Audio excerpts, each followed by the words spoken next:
Hi,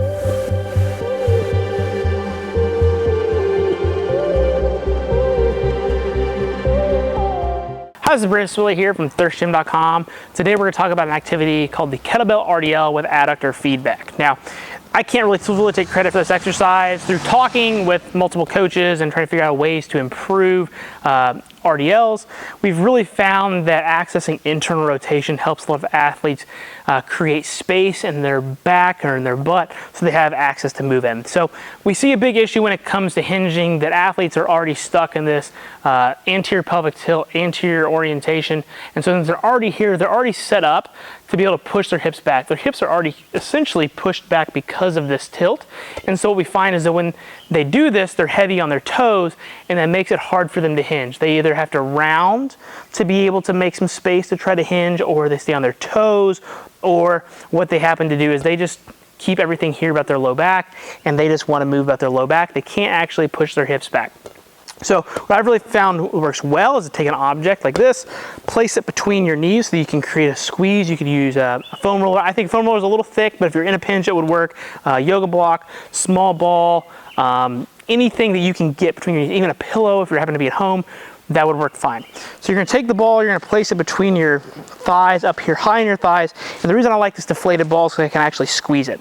I can actually create some tension. You can see my feet actually roll in a little bit. You can tell I'm creating internal rotation here. That's going to open everything up so that I can actually hinge. Now the kettlebell is nice because it's nice in the middle, and as such we can actually try to drop it in between our hips, and generally you'll feel like it feels smoother than using two dumbbells.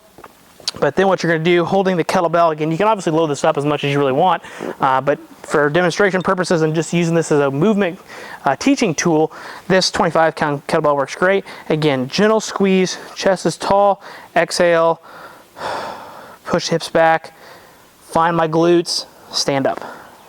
Exhale, find my glutes, stand up. So I can already tell that this feels tremendously better on my back as someone that has back injury history than just doing a regular RDL, because again, it's opening up the outlets here in my basically between my tailbone and my hips. That's giving me space to move into as I actually go to stand tall. Again, you still want a good gentle glute squeeze here, but the key thing here is to not really overextend. Again, just creating that squeeze so I've got space to move into, and then stand tall. So this exercise works great in numerous ways.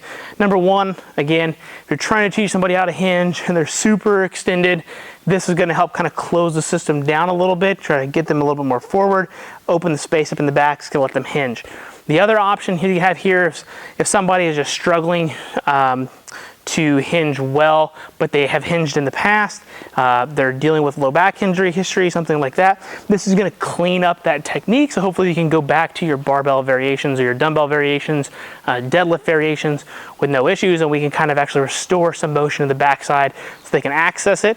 And then you can use this as a mobility filler type drill in between training sessions, in between exercises. I really like to use this to open up my hips as well.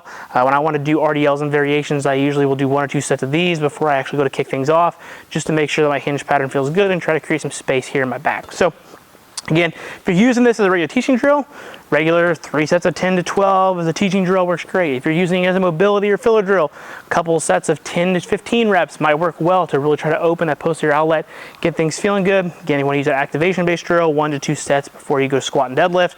Totally get that, probably 8 to 10 reps just to make things feel well, really controlling the tempo, owning the position, feeling things work the way they're supposed to work before you move on, because it's an ends to a mean for you, or means to an end, I'm sorry. So lots of options here with this exercise. Just let me know what you think below in the comments section. Give it a try. Let me know what you think. Thanks. Have a great day.